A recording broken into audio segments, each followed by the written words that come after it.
I was compelled to review and comment on a recent film, Women Talking, written and directed by Sarah Polley, based on Miriam Tev's book of the same name. This film resonated with me and inspired me to think and write about this film concerning the world we live in today. I will review, analyze, and comment on this film. It's a must-watch for everyone if you want to learn a thing or two about women. The media I put out is focused on women and women's success stories, what women have gone through and what women have done to get to the point of major, monumental success, monumental achievements. So I love this topic. It's a very relevant topic that I am passionate about.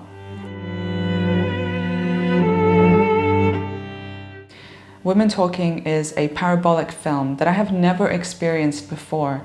I loved it from beginning to end, with an ensemble cast giving each actress and one actor a chance to shine explosively on screen. A well-rounded plot, intelligent, intentional dialogue, and skillful cinematography is outstanding. It is high quality, powerful enough and meaningful enough to win the Best Picture and Best Adapted Screenplay Oscars it has been nominated for this year.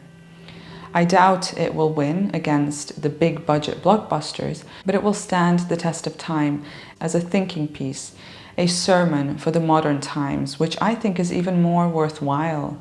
There are moments of humor and warmth, loving family relationships and sisterhood, which makes the audience sympathize with the characters, but also feel a sense of hope and comfort rather than heavy darkness. I also love the title, Simply Women Talking. One would typically think it is harmless, sort of shallow banter about beauty, babies, gossip, and the home. Oh, it's just women talking.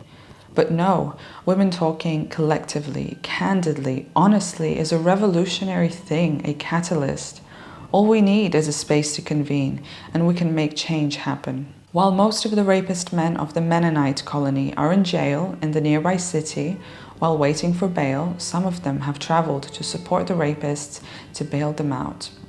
While the men are away for 2 days, a group of women, played by Jessie Buckley, Claire Foy, and Rooney Mara, to name a few, come together in a hayloft to discuss their opinion on the matter of the continuous assault cases in their village.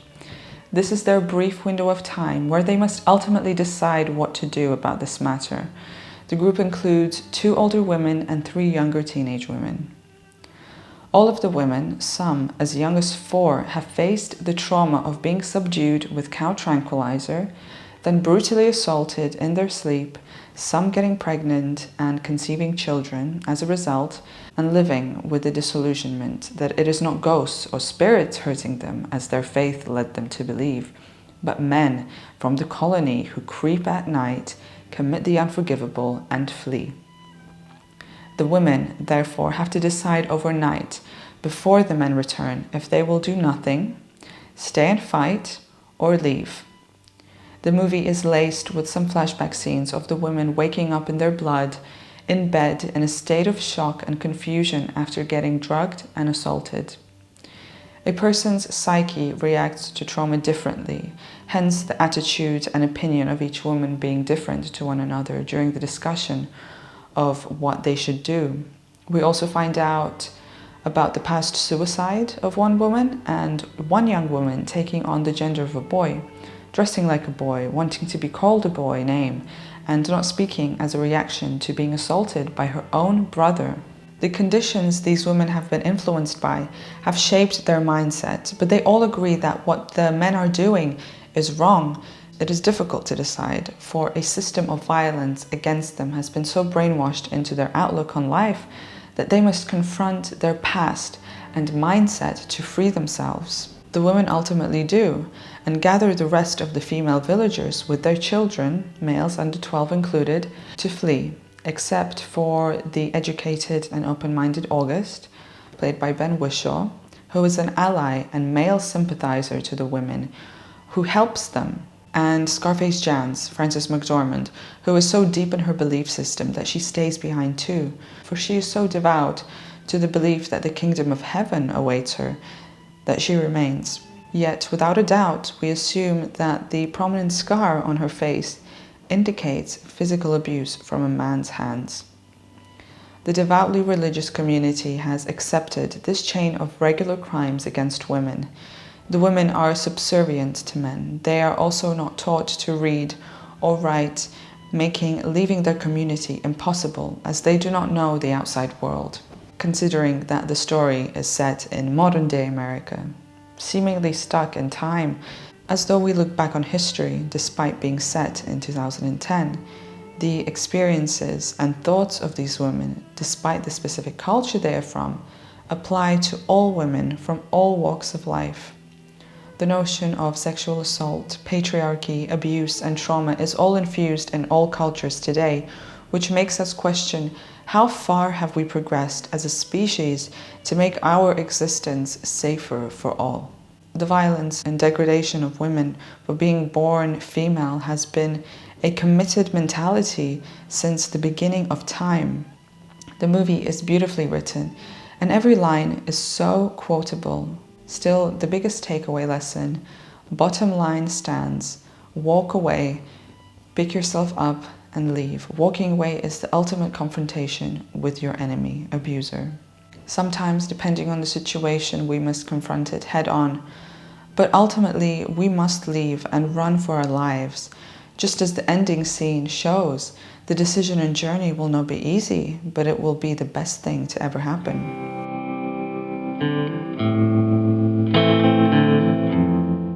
There are 3 topics that I will dissect further that I have learned from this film that will help us understand the complexity and power of the subject matter.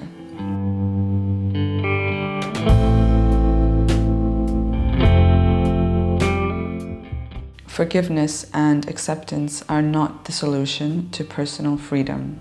There is no single response to abuse, and the burden of the question of why or why did this happen to me must never lay in the hands of the victim, for it is not their fault. We must not give a chance to abusers and predators to get away with bad behavior towards us. And when it happens, we must forgive and forget, stay idle and guilty. This mentality is not a solution to personal freedom.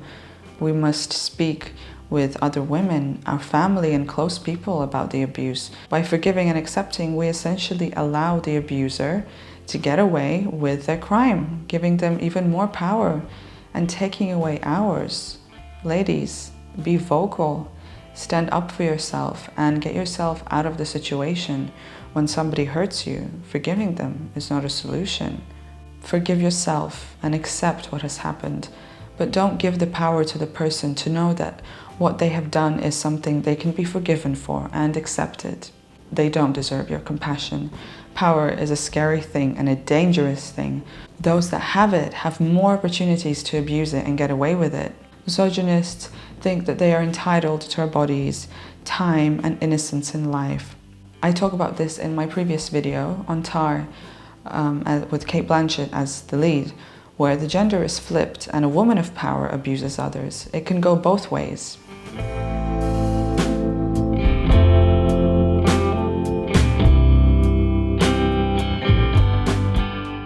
Action over idleness. The climax of the film is really the end of the film. The action scene we have all been waiting for and hoping for. The women pack up and leave for a new place of residence without the grown men. I loved this ending. Action is better than idleness. The women endured for decades and it came to a head. They discussed and finally did a life-changing act, a better future for their children. When you are unhappy, uncomfortable, and unsafe, you can leave. Don't wait around hoping and praying for something to change. It is scary, but decide and take action into the unknown, for it will bring something new to your life and for the better. Action is a seemingly and typically masculine word that associates with men, whereas idleness associates more with femininity. Idleness leads to nothing, literally nothing, no change, no positivity and prosperity in life. To protect themselves, the women could no longer stay idle. They had to act and act fast. Before the men came back, action is the only way to escape hardship. We can talk and dwell for hours, but the action changes the course of our life.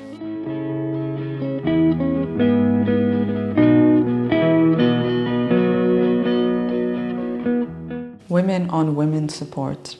The third and final lesson we can take away from this film, though there are plenty more, are women helping one another is a support system that makes the female experience less scary. Throughout the film, the women pray, sing, comfort one another and their children and provide moral support to one another, whether one has a panic attack or a meltdown. Different female archetypes are represented in this film, like Salome being a warrior, Marieke being a pacifist, and Ona a philosopher. My favorite personally is Salome, played by Claire Foy. These women come together and help one another, to save one another, to raise their children and teach their children to know and act better, for the future to be better and less brutal than it was for them. They look towards the future and see that it is vital for them to stick to one another. Often, women are vilified by their own kind. From panels, interviews, and discussions on social media, women today can find community with women from all walks of life to open up about their stories, their problems, and their experience to make a change. The mere knowledge that women can speak candidly about something they experience, too, can make a huge difference.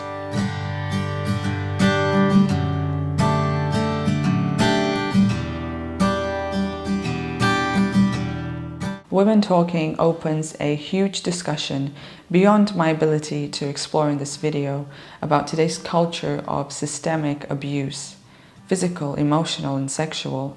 The traumatic scenes and lines from this allegory linger long after watching it. According to RAINN, 9 out of every 10 victims of sexual assault are female in the US. Furthermore, 1 in 5 women and 1 in 71 men in the States has been sexually assaulted in their lifetime, according to NCADV. In the UK, only 1 in 100 sexual assaults are recorded by police in 2021 resulted in a charge that same year. The shocking truth is that what happened to these women in the film happens in real life. On the matter of diversity and why only white women were cast in the film has been answered by Frances McDormand, also a producer of the film, in an interview. It's about an isolated, hermetic, white community for a reason, because that's what happens in isolated communities.